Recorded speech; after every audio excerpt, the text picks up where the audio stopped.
Ezekiel 46 അധ്യായം. രാജാവും തിരുനാളുകളും.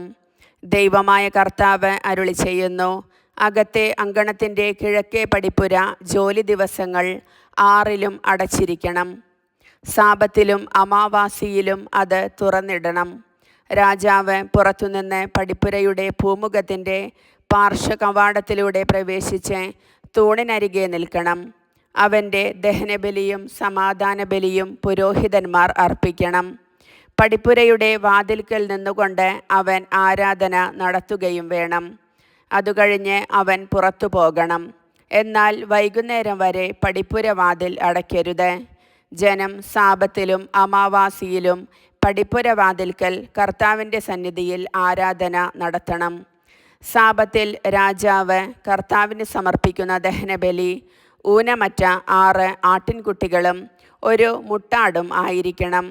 ധാന്യബലിയായി മുട്ടാടിനോടൊപ്പം 1 ഏഫായും കുഞ്ഞാടുകളോടൊപ്പം തൻ്റെ കഴിവ് പോലെയും ഓരോ ഏഫായ്ക്കും ഓരോ ഹിൻ എണ്ണയും അവൻ നൽകണം. അമാവാസിയിൽ ഊനമറ്റ 1 കാളക്കുട്ടിയെയും 6 ആട്ടിൻകുട്ടികളെയും 1 മുട്ടാടിനെയും അവൻ കാഴ്ച കൊടുക്കണം. കാളയോടും മുട്ടാടിനോടുമൊപ്പം ഓരോ ഏഫായും ആട്ടിൻകുട്ടികളോടൊപ്പം തൻ്റെ കഴിവ് പോലെയും ഓരോ ഏഫായ്ക്കും ഓരോ ഹിൻ എണ്ണയും ധാന്യബലിയായി കൊടുക്കണം. രാജാവ് പടിപ്പുരയുടെ പൂമുഖത്തിലെ പാർശ്വകവാടത്തിലൂടെ പ്രവേശിക്കുകയും ആ വഴിയിലൂടെ തന്നെ പുറത്തു പോവുകയും വേണം. നിശ്ചിത തിരുനാളുകളിൽ ദേശത്തെ ജനം കർത്താവിൻ്റെ സന്നിധിയിൽ ആരാധനയ്ക്കായി വരുമ്പോൾ വടക്കേ പടിപ്പുരയിലൂടെ പ്രവേശിക്കുന്നവൻ തെക്കേ പടിപ്പുരയിലൂടെയും തെക്കേതിലൂടെ പ്രവേശിക്കുന്നവൻ വടക്കേതിലൂടെയും പുറത്തു പോകണം. താൻ പ്രവേശിച്ച പടിപ്പുരയിലൂടെ തിരികെ പോകാതെ അതിനെതിരെയുള്ളതിലൂടെ വേണം പുറത്തു പോകാൻ. അവർ അകത്തു കടക്കുമ്പോൾ രാജാവും അവരോടൊപ്പം അകത്തു പ്രവേശിക്കുകയും പുറത്തു പോകുമ്പോൾ അവരോടൊപ്പം പുറത്തു പോകുകയും വേണം.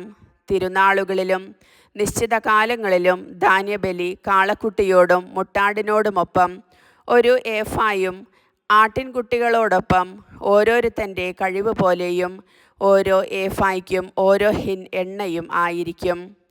രാജാവ് ദഹനബലിയോ സമാധാനബലിയോ കർത്താവിന് സ്വമേധയാ സമർപ്പിക്കുമ്പോൾ കിഴക്കേ പടിപ്പുര അവനു വേണ്ടി തുറന്നു കൊടുക്കണം. സാബത്തിൽ ചെയ്യാറുള്ളതുപോലെ തൻ്റെ ദഹനബലിയും സമാധാനബലിയും അവൻ സമർപ്പിക്കണം. അതുകഴിഞ്ഞ് പുറത്തു പോകണം. അതിനുശേഷം പടിപ്പുര അടയ്ക്കുകയും വേണം. അവൻ ദഹനബലിക്കായി 1 വയസ്സുള്ള ഊനമറ്റ ഓരോ ആട്ടിൻകുട്ടിയെ ദിവസേന കർത്താവിന് കൊടുക്കണം. ഓരോ പ്രഭാതത്തിലും അവൻ അങ്ങനെ ചെയ്യട്ടെ.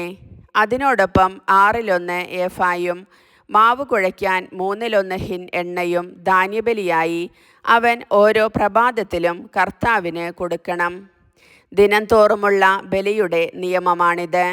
ഇപ്രകാരം ആട്ടിൻകുട്ടിയും ധാന്യബലിയും എണ്ണയും ഓരോ പ്രഭാതത്തിലും ദൈനംദിന ദഹനബലിക്കായി നൽകണം. ദൈവമായ കർത്താവ് അരുളി ചെയ്യുന്നു, രാജാവ് തൻ്റെ പുത്രന്മാരിൽ ആർക്കെങ്കിലും തൻ്റെ പൈതൃകാവകാശത്തിൽ നിന്ന് 1 സമ്മാനം കൊടുത്താൽ അത് അവൻ്റേതായിരിക്കും. അത് അവന് പൈതൃക സ്വത്തായിരിക്കും. അവൻ തൻ്റെ പിതൃസ്വത്തിൽ നിന്ന് തൻ്റെ ദാസന്മാരിൽ ഒരുവന് 1 സമ്മാനം കൊടുത്താൽ വിമോചന വർഷം വരെ അത് അവൻ്റേതായിരിക്കും. അതിനുശേഷം അത് തിരികെ കൊടുക്കണം. രാജാവിൻ്റെ പിതൃസ്വത്തിൽ നിന്നുള്ള സമ്മാനം അവൻ്റെ പുത്രന്മാർക്ക് മാത്രമുള്ളതാണ്. ജനത്തെ അവരുടെ സ്വത്തിൽ നിന്ന് ബലം പ്രയോഗിച്ച് പുറത്താക്കി രാജാവ് അവരുടെ പൈതൃകാവകാശം കൈവശപ്പെടുത്താൻ പാടില്ല. സ്വന്തം സ്വത്തിൽ നിന്നാണ് അവൻ മക്കൾക്ക് പൈതൃകാവകാശം നൽകേണ്ടത്.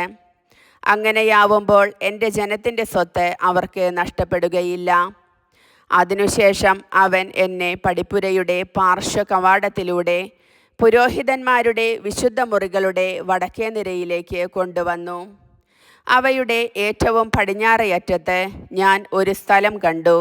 അവൻ എന്നോട് പറഞ്ഞു, പുറത്തെ അങ്കണത്തിലേക്ക് കൊണ്ടുവന്ന് ജനത്തിലേക്ക് പരിശുദ്ധി പടരാതിരിക്കേണ്ടതിന് പുരോഹിതന്മാർ പ്രായശ്ചിത്ത ബലിയും പാപപരിഹാര ബലിയും വേവിക്കുകയും ധാന്യബലി ചുടുകയും ചെയ്യേണ്ട സ്ഥലമാണ് ഇത്.